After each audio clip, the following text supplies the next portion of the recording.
Greetings, barbecue family. Welcome to another episode of the Backyard SmokeMaster BBQ Podcast. I'm your host, Kenyatta Robinson. Last week, we talked about different ways to avoid making mistakes with your pellet grill. This week, we're talking about why cold weather doesn't mean an end to your barbecue. In fact, it's one of the best times to barbecue. So we're going to get into that. As always, I welcome those of you who are tuning in live. Please don't be shy. Get in the comments. You can make a comment or ask a question about tonight's topic or anything else that's on your mind related to barbecue. It's a very supportive and welcoming environment here. So if you have a question about something that I don't know the answer to, there's usually someone who's watching who will be able to point us in the right direction. And as I say every week, your comments are the engine that drives the show. It truly is. And I always do appreciate those of you who are watching live. But if you're not able to watch us live, of course, you can watch the replay anytime you want on YouTube. And then you can also listen to the audio version of the podcast on your favorite podcast player. So, before we get into this topic, as I always like to do, I like to give a shout out to the folks who are watching us live. And I see that we have some Backyard SmokeMaster Society brothers already in the chat holding it down. I always appreciate you guys. We got Mike who says howdy to everyone. We got correctional officer for lockdown. So appreciate you both.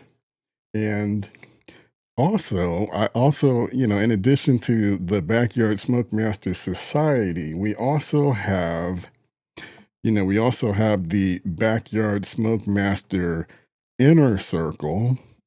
And I want to do a better job of shouting out those folks. So if you take a step up and join our inner circle, you get even more access to everything that we do here at Backyard SmokeMaster Barbecue. And let me see if I can pull this up here. I want to do a share screen. So here we are. This is the Inner Circle group. It's hosted on School, so we're not on Facebook. This goes for the society as well.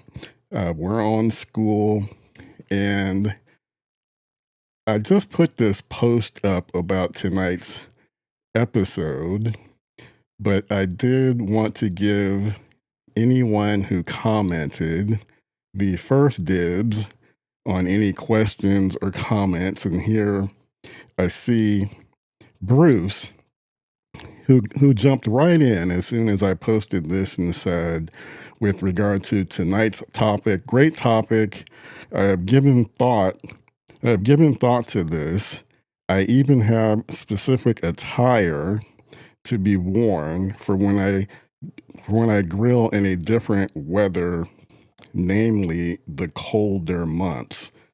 Yeah, that makes perfect good sense. I mean, you need to be, as prepared as you possibly can be to deal with the elements when the weather does get cold.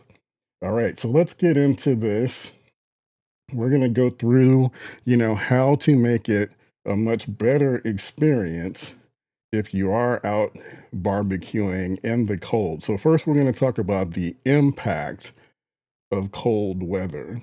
So the first and most, probably the most critical thing that happens when it gets really cold outside is you're going to experience reduced fuel efficiency.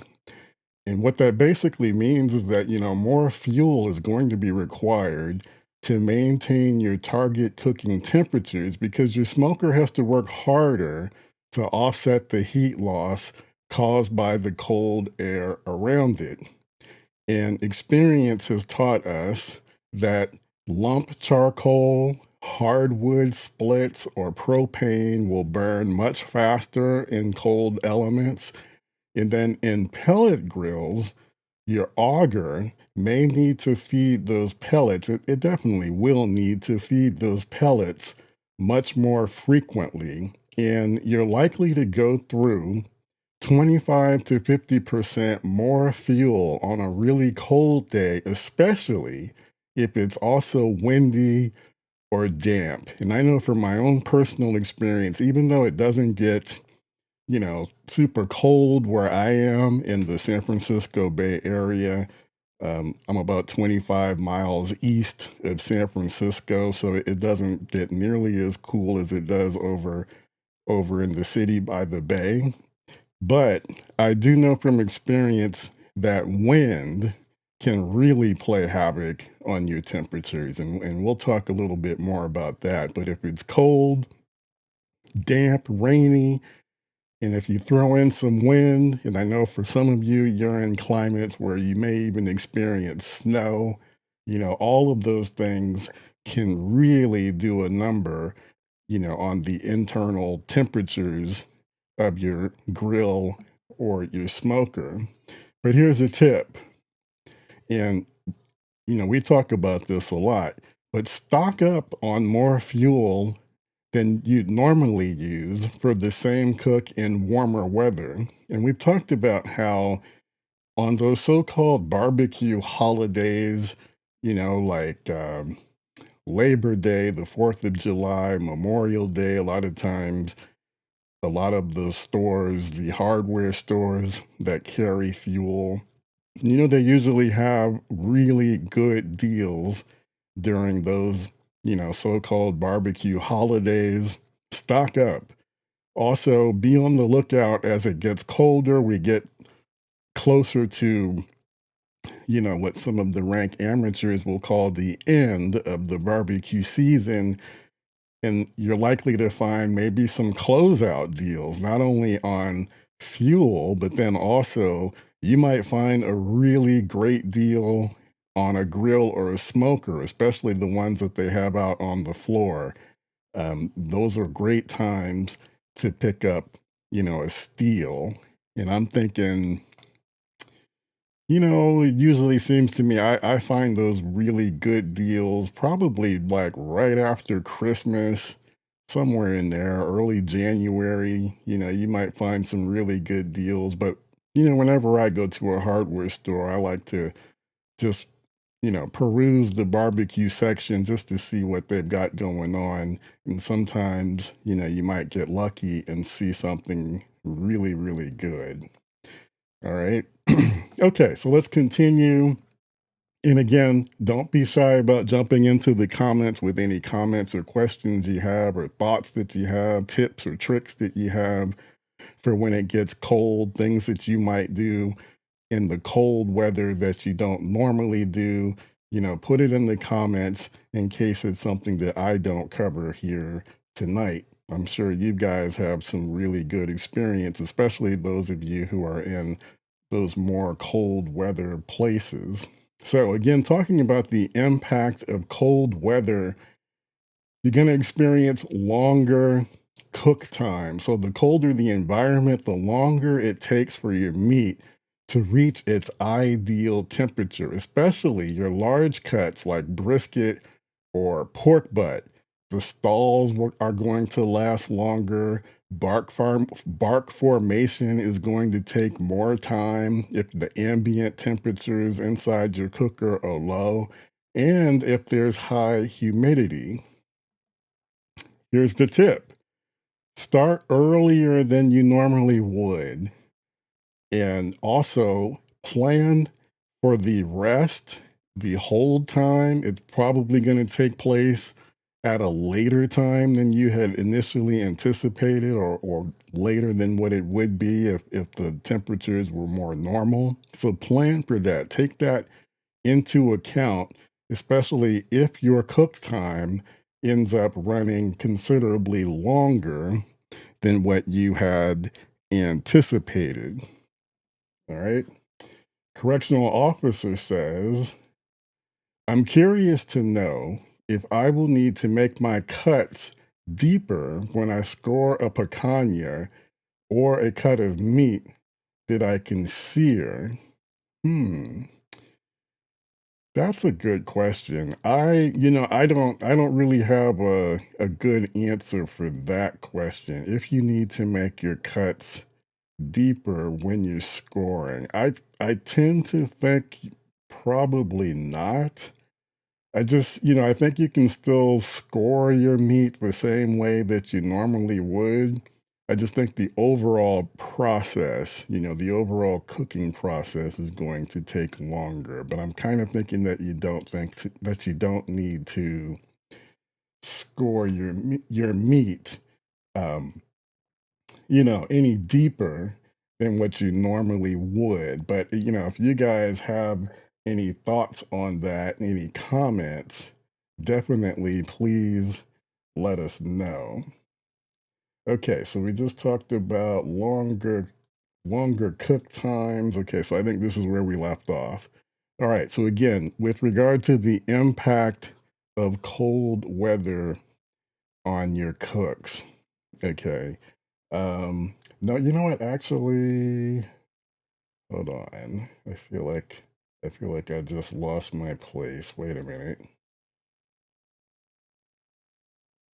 Okay, I think this is where we left off. So, unstable cook times. So, as I mentioned earlier, sudden gusts of wind can cause sharp drops or spikes in temperature. So, not only can the temperature inside of your cooker drop suddenly, sometimes all of that oxygen, especially if it's a gust of wind getting into the cooking chamber, can actually result in an unexpected spike in temperature. So your temperatures might actually shoot up, especially if you're working with an uninsulated cooker like a kettle or your drum smokers. Those typically aren't aren't insulated.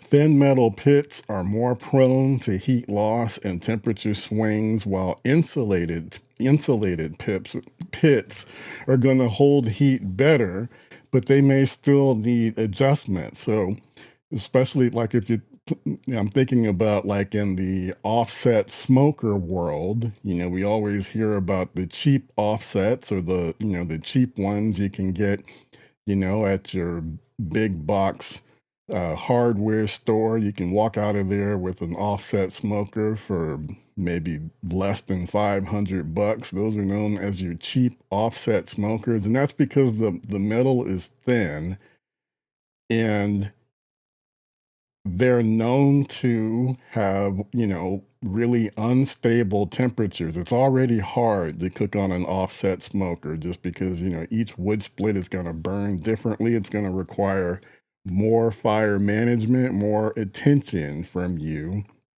But if you couple that with metal that is thin, you're going to experience even more crazy temperature swings. So I know a lot of you, thinking about maybe graduating up from your drum smoker, your pellet smoker, gas grill. Maybe you're thinking about graduating up to an offset smoker, which I do still consider to be, kind of like the creme de la creme when it comes to barbecue, when it comes to smoking.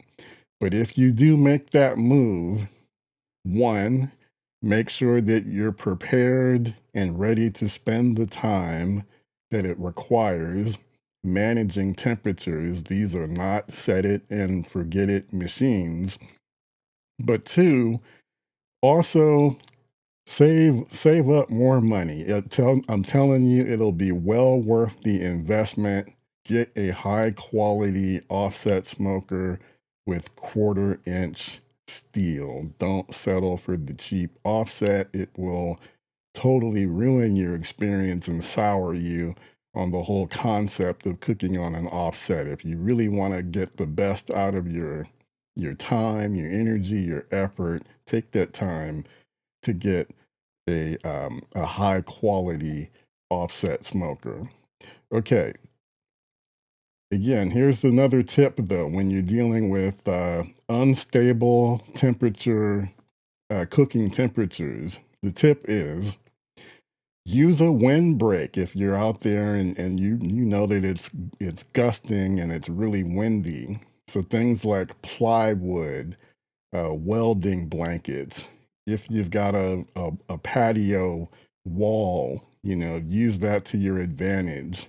And then also try to minimize opening the lid. The more you open the lid, especially in those conditions, the more unstable the ambient temperature is going to be inside of your smoker. So it'll be well worth it, to try not to consistently raise the lid. And you know that saying, if you're peeking, you ain't cooking. I mean, occasionally looking in to check things is acceptable, but definitely keep it as much as you can to a minimum. Hello, Montana Kev. Good to see you. Thanks for tuning in. Appreciate you being back on with us. Feel free to jump in if you have any questions or comments. All right. Okay, another impact of cold weather. You're going to experience longer preheat times. It's going to take more time to get your pit up to temperature in cold conditions. Sometimes it might take even double the time, depending on the type of cooker that you're using and the temperature outside. Thicker pits like offsets or Kamados, they're going to require more time to absorb and retain the heat. The tip: let your cooker run longer before adding the food. Just build that into your planning. So you're working with more stable, radiant heat inside the chamber. All right, let me see where we are here. I think we might. Okay, let's keep going. Okay, more impact. Moisture compounds the problem. So snow, rain, even humidity can further challenge your pit's performance. Water in the air actually absorbs heat, meaning your smoker loses thermal energy faster. The tip: keep a cover on your cooker in these conditions and consider using thermal blankets or insulated wraps, especially if you're cooking with a pellet grill or a drum smoker. Smoking in the cold, essentially, it requires a completely different mindset from, when you're cooking in the summertime. So you need to go into it, practice patience, really focus on the prep and the planning in advance to have a much, much better experience. All right. Okay, let's get back into the comments and see what you guys are talking about here. All right, correctional officer says, I'm going to level up. I agree 100%. And my wife has finally agreed and seems to understand that I have graduated and I am worthy of a smoke slinger. Yeah, and I've been so busy. So the smoke slinger is one of my newest acquisitions. I got the smoke slinger and the Liberty 94. I think it was in early September when they both finally arrived. And although I've been cooking a lot on my Liberty, I still haven't really in earnest been using my smoke slinger. I've seasoned it, and I've done, I think, maybe one cook on it.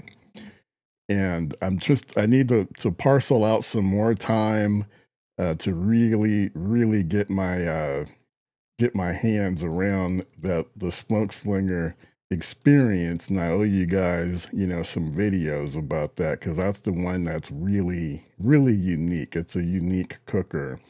And, I have seen other videos out there and, definitely recommend it. Definitely recommend it, mostly because of the versatility. It's kind of like a little bit of it's a direct heat cooker, but you can do offset cooking.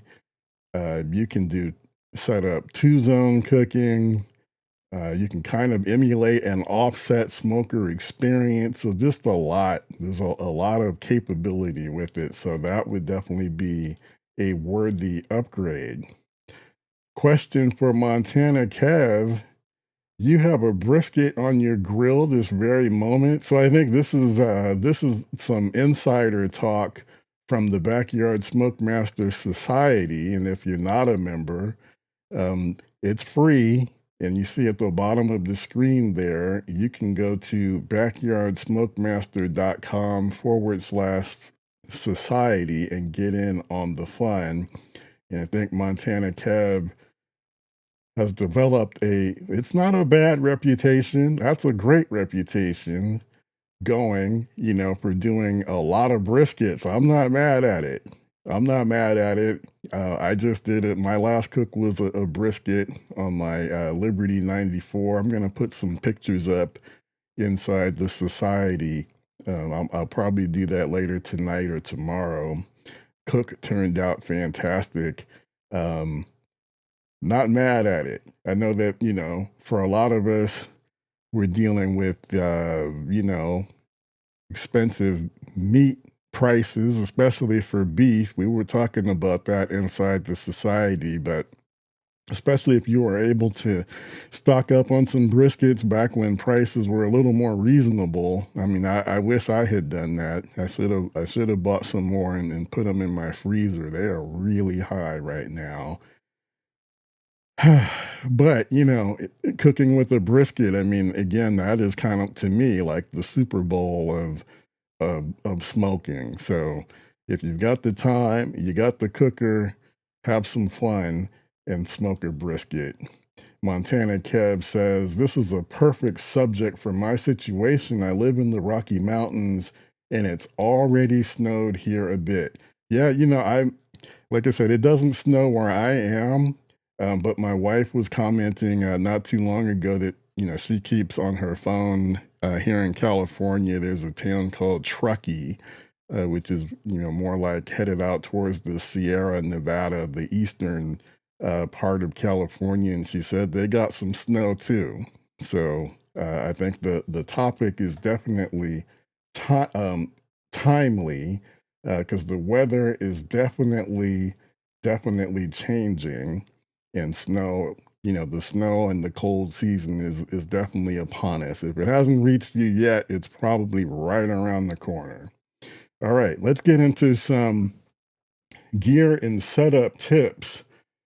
All right, so again, as we've talked about already, take the wind into account. What direction is the wind coming, and position your smoker accordingly. I mean, if you're getting a lot of wind, that means more oxygen is going to be blowing. If you have it facing the wind, more wind is going to be blowing into the firebox, and that's going to create potential havoc with regard to your internal temp. So if the wind is gusting, try to position your smoker away from the wind gust. So that would be my recommendation. And then also, if it's cold enough and you find it necessary, use thermal blankets. As correctional officer mentioned earlier, this is just practical common sense. Make sure you've got the right clothing and gear for yourself if you're going to be out there in the elements. So have the appropriate clothes on, and also don't neglect to have heat-resistant gloves, protect your hands. And then also, as we get further into the winter, that means sunsets are happening earlier, much earlier than what we experience, in the summertime. So early sunsets mean you'll want to have good, solid outdoor lighting.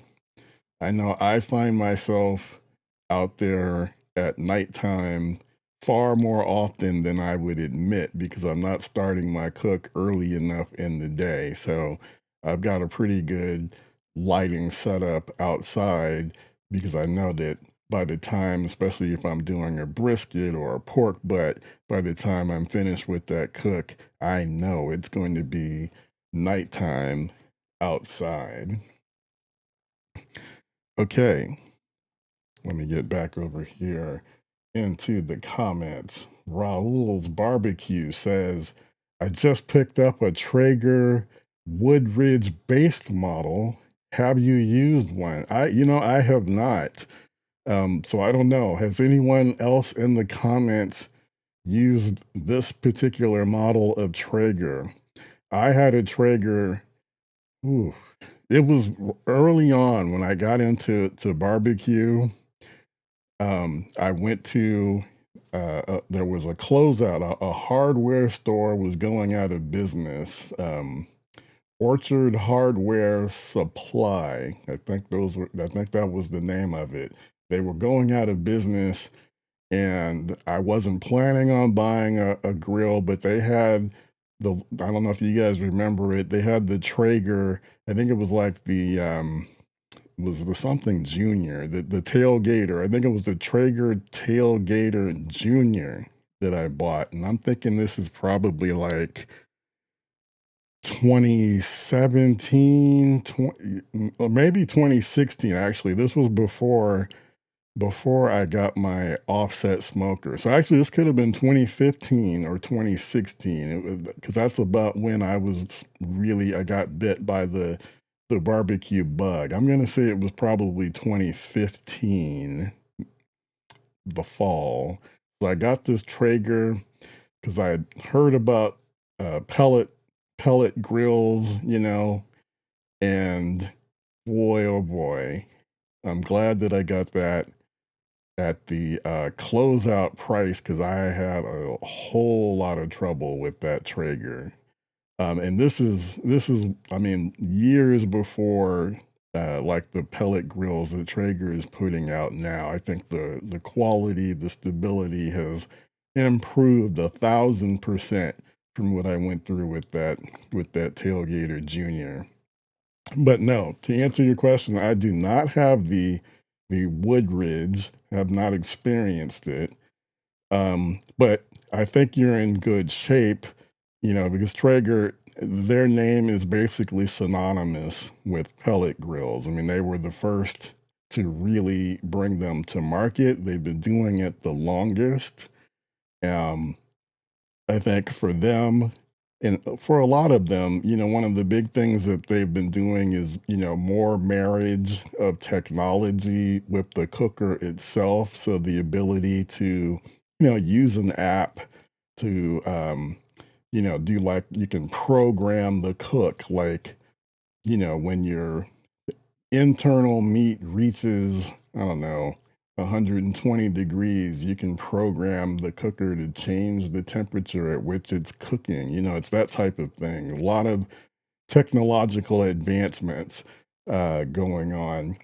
So Raul, actually, in last week, we did the podcast. It was on the main mistakes of owning a pellet grill, the main mistakes that you want to avoid making. So if you didn't get a chance to check it out, after this episode, I'd suggest you go back and watch that episode for some good practical tips and advice on things that you want to avoid doing with your pellet grill. They're basically applicable no matter what type of pellet grill that you have. All right. All right. Montana Kev, what's your go-to charcoal wood that you use? Do you use the same all year round? Ooh, I'd like to know. Okay, and Montana Kev already answered that question.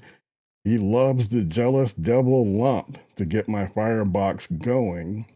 And then I bought a quarter, so he bought some wood splits. I think he bought a quarter cord of wood splits. I think that's what Montana Kev is saying. Yeah, his next comment was a quarter load of post oak. Right on. So he's using the Jealous Devil lump to get things started. Jealous Devil, excellent reputation. That's a high quality lump charcoal, high quality brand. Um, so I think that sounds outstanding. And I also love that you bought a quarter of post oak. And matter of fact, I did something similar as well. Um, I got a matter of fact, I got some oak as well. Um, I think mine is it's the white oak is what I was told that I got. But my point here basically is if you're cooking on an offset smoker, instead of buying the store, the little packs of wood that's available at the store, you can get it Home Depot or Ace Hardware sometimes, and you get different flavors. I mean, they might have hickory, maybe hickory's not available locally to you. I think that's fine, for in small amounts, but ultimately, the more cost efficient way to get wood, especially if you're cooking with an offset, getting hardwood splits, is to, find a a local retailer company that sells wood splits and go with what is naturally available in your area. And it sounds like maybe post oak is what's available for Montana Kev. That is the most efficient way to stock up on your wood. And yeah, I did something similar as well. Mike says, speaking of heat resistance gloves, I have a pair of Hay Grill Hay gloves and I broke them in. I love them. All right. Okay. So there's a recommendation. Hay Grill Hay, very popular barbecue accessory retailer. And then also she's got like different rubs, accessories, and recipes. Great website. So that is good information, and having some good heat resistant gloves, highly recommended. So go check that out if you are in need of gloves. Okay. So another key aspect to barbecue in cold weather is fire management and monitoring. We talked about this earlier. Keep the lid closed as much as you can. Minimize opening and closing the lid to prevent, you either losing temperature or you bringing in more oxygen and causing spikes in terms of the temperature inside of your cooking chamber. So trying to minimize opening and closing the lid goes a long way to trying to keep your temperatures stable. Again, give yourself more time for the preheat. Preheat longer to get the pit hot and stable before you put the food on. And then we've talked about wireless thermometers a lot. So use them. This is where they really come in handy, if for no other reason than to keep you from having to be outside continuously. And we've talked about this. There are wireless thermometers have come a long way over the past few years, and there are some really excellent ones on the market today. I can personally attest from my own experience. I can recommend the ThermoWorks RFX wireless thermometer. I also can recommend a smaller company called Combustion. They have good wireless thermometers. And Fireboard also has some good ones. I think it's called the Impulse. I have it and I always struggle trying to remember the name of it. So I'm not sponsored by any of these. I'm just talking from my own personal experience. I own all three.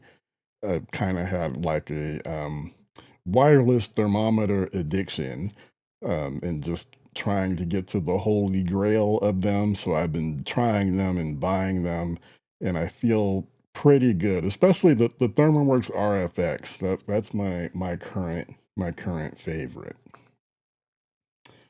Okay, let's see. Next up, I talked about this before. A lot of folks on the call or on the podcast here watching and in the comments are part of the Backyard SmokeMaster Society. So that is our free uh, online barbecue community. But then if you want to take things to the next level, I invite you to check out the Backyard SmokeMaster Inner Circle. It is a paid group, gives you more access, um, it gets you more information, and we have some barbecue course videos that are available. And then I'm trying to get better, but my goal here is to archive and make all of the podcast episodes, which to me are really like barbecue master classes, having them available for instant access in the inner circle as well.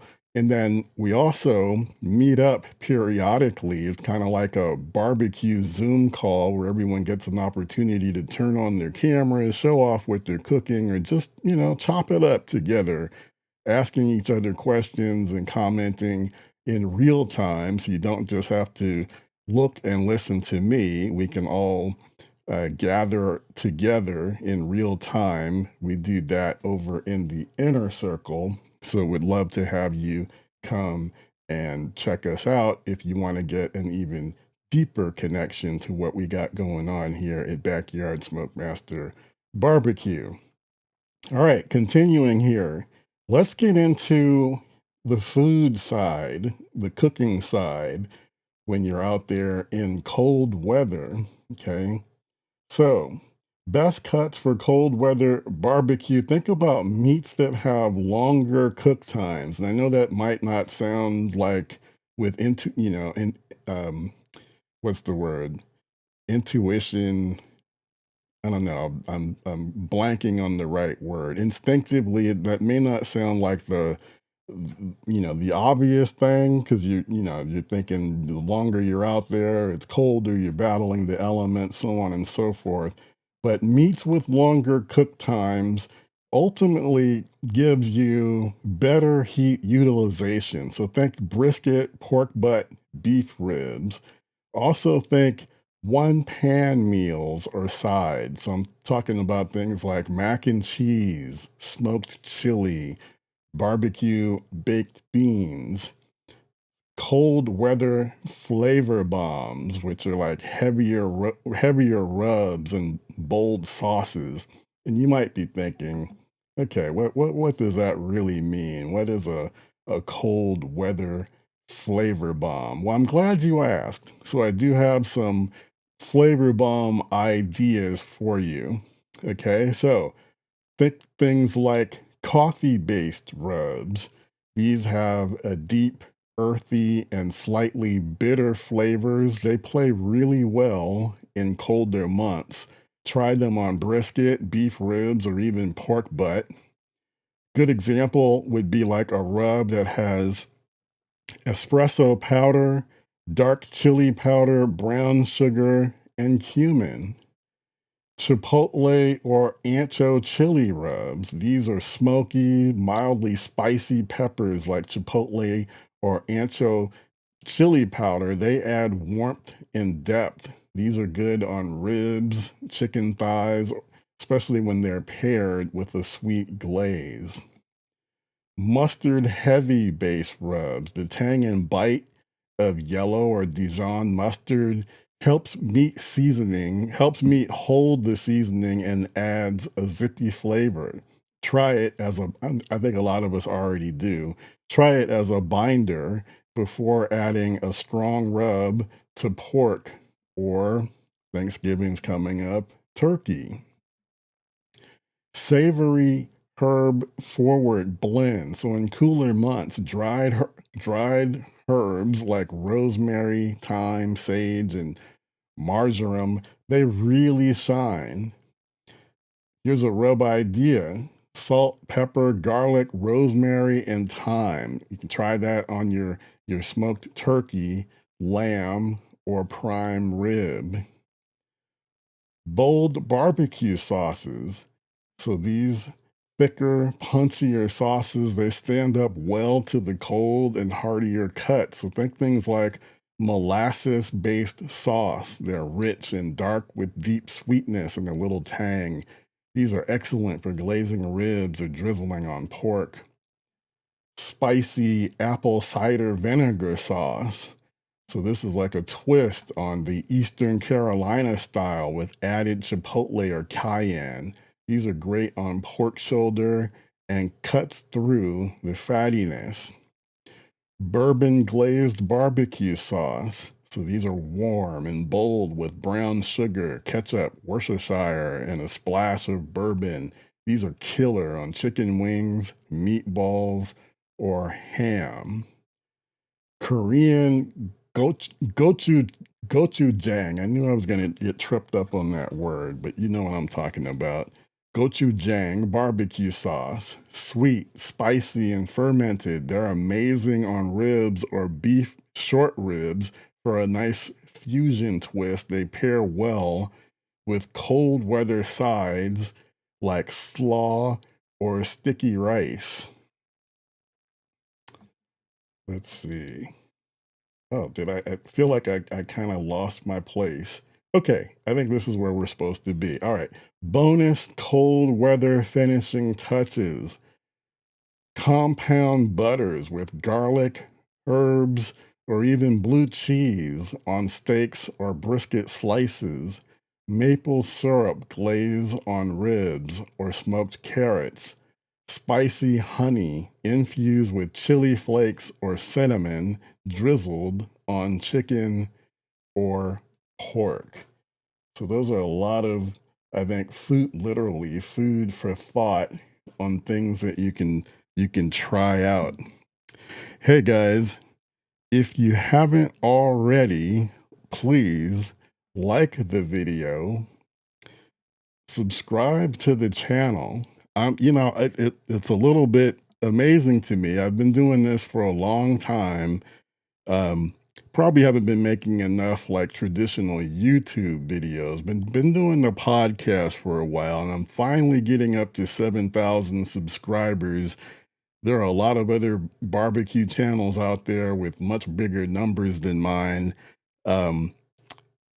But man, I don't know. I think I work pretty hard and do a decent job of trying to give you guys some good barbecue information. So I would appreciate, if you haven't already, please take the time, hit that subscribe button. YouTube has some new feature called Hype. I think if you look, you can see it underneath the screen there that says something about you can hype the video. It's supposed to help out small channels like mine. So hit that hype button to help me out. Appreciate your support. And then also, if you've got friends, relatives who are trying to up their barbecue game, tell them about the Backyard SmokeMaster BBQ channel. I definitely appreciate it. All right, let me get back over into the comments. Let's see, where did we leave off? All right. Appreciate Raul for saying this was a great breakdown. Definitely appreciate that. Correctional officer asked, will cold weather affect the seasoning of your grill if it has been strongly seasoned? Okay, so I think we're talking about mostly I guess I'm thinking we're talking about the exterior of the grill, but maybe you're talking about the inside, the seasoning of your grill grates, so on and so forth. So I'm going to try to approach it from both perspectives. So I think from the outside, especially if you're not covering the grill, cover it. And I think I'm going to emphasize that point coming up here. But that will help, protect the outside, the exterior of your grill. And then as far as the inside, I think the number one thing that will keep your grill on the inside seasoned is to use it. Use it on a regular basis. I think that will keep your grill seasoned. I think some of us have found, if you've got a grill and especially in the wintertime, you don't cook on it, like maybe you're a summertime backyard pitmaster and you're out there in the summer. And then when it gets cold, you've kind of like put up your put your tongs away, and then you don't get back out there until the spring. And then you open up that grill, and then, you know, you're finding what's it called? What's the word I'm looking for? Oh my God, the word is escaping me. But you open it up and you can see it, it's built up on your grill grates, and you're gonna have to do a serious burn off. The word is escaping me. Um, but yeah, basically if you don't use your grill, I think then you're gonna lose the effectiveness of the seasoning, and you're probably gonna have to do a burn off or a re-seasoning. I agree. ThermaWorks has excellent customer service. Here's an endorsement from Society and Inner Circle Brothers saying the Inner Circle is with great things ahead. You will truly enjoy it. Yes, we are working on some great things inside of the Inner Circle, so I appreciate that. Montana Cab says, I have the Fireboard brand, works perfectly, would recommend. Yes, it is outstanding. And Fireboard, I love, I love what they have been doing over the years in the thermometer space. Correctional officer says, I want to add a cowboy cauldron to my arsenal for making chili, gumbo, etc. I mean, that sounds good, but I would argue that whatever you have outside right now can handle chili, gumbo. I think it can handle it. Um, Give it a shot. Give it a shot. I mean, even if you've got a Weber kettle, it can handle doing chili, gumbo. Basically, any cooker that you have outside, you can cook whatever you want. You're only limited by your imagination. So that would be I would say think of it from that perspective as well. Montana Kev says, has anybody tried smoking turkey breasts on their offsets? Ooh, I bought a package of 2 frozen, and I understand they're quite tasty if you do them right, but have not tried it. I have not done turkey breasts on my offset yet. I've done them on like my kettle, my pellet grill, my Weber Summit Kamado. It's one of my daughter's favorite things. Have not tried it. I guess the thing that has probably kept me from trying it, and this is kind of a lame excuse, is I just kind of worry about whether or not it will, the smoke flavor will overpower the bird. Because one of the challenges already with doing poultry is, you want to cook them at a hotter temperature to make sure you get a bite through skin. And so that has kind of prevented me from even doing just a turkey on my offset smoker. But, you know, um, I should try it. I should try it before I knock it. So would love to know if any others have any experience with that as well. Says Montana says, I think also a good suggestion compared to the price of beef currently. Yeah, absolutely. Again, the price of beef just really high. So definitely this is a good time to tackle some other proteins. Because yeah, it's beef is pretty cost prohibitive right now. Strength is in quality, and your platform is truly genuine and is going to grow in quantity. Great people like Montana Kev, Jeff, Mike, and others are going to see this. Well, thank you. I definitely appreciate that, and really, the quality of the platform and the community. It's you guys and what you bring in the community is what really makes it special. And that's the reason why I wanted to put this together. I've always believed and have found that people who are really serious about wanting to be good at barbecue, they do it because they want to make others happy. I mean, there's going to be some, your own self-satisfaction in making some good food, but it's the community. It's making, your friends, your family happy with the food, that you are producing. And so just by that nature, those are the types of folks that I think, you know, who gravitate towards um, community environments like this. And it's that spirit that I think makes the platform special. So I do appreciate that. The inside seasoning is what I meant. Yeah, like a wok that is used for Asian restaurants.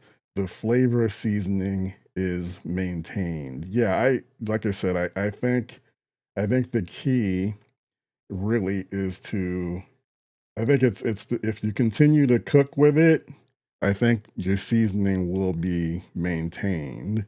That's my take. But again, if someone disagrees or has another take, please jump in the comments and let us know if you think, just by itself, cold weather by itself is going to deteriorate significantly the seasoning, whether you cook on it a lot or not. Okay, let me see. Let me pick up on one more thing. Okay, so you guys know I'm big on safety, making sure that your food is being cooked properly to food safe temperatures because you want to keep your guests and yourself safe. So if we're going over a topic like this, I'm going to come at you with some safety reminders. So, in cold weather environments, don't leave raw meat or cooked food sitting out for long periods of time in the cold. As a reminder, the food danger zone is between 40 and 140 degrees, and your cold food that is meant to be cold, it should be kept below 40 degrees in a refrigerator or cooler with ice packs. Hot food that's meant to be consumed hot, should be held above 140 degrees in things like a warmer, an oven, a Cambro, or insulated cooker. So I'm really putting emphasis on this because in a cold weather situation, obviously, your hot food is going to be, based on those conditions, is more apt to fall below 140, fall into that danger zone quicker than it would in quote unquote normal weather conditions. So just please, make sure you're cognizant of that and you're holding your food properly, transferring it into the right tool in order to help you accomplish that. Okay. Let's see. All right. Um, yeah, that was basically the last main point with regard to this. So, but the main takeaway though, again, is barbecue does not have to stop when the weather changes. It just evolves. Don't fall prey to the so-called barbecue season. Don't let the cold weather, keep you from going out there and making some great food on your grills or your smokers. Mostly your smokers. I think, grilling is, high temperature cooking. And you can get out there and knock something out, pretty quickly, but it's really the smoking. And like we talked about earlier, cold weather, take advantage of the efficiency of the fuel. This is a great time, to do those heartier big cuts, the briskets, the beef ribs, pork butts. So yeah, don't allow the cold weather to scare you off. Okay. All right, guys. Again, appreciate your support. We will be back with another episode, same time, same place, next Wednesday, October 22nd, 6 p.m. Pacific, 9 p.m. Eastern time. So I hope to see you here. We'll have another great topic. It looks like my camera might be crapping out on me, so this would be a perfect time to wrap up the episode. Again, appreciate your support. Tell a friend about us and tune in next week. All right, this is Kenyatta Robinson. Thanks again for tuning in to the Backyard SmokeMaster BBQ Podcast.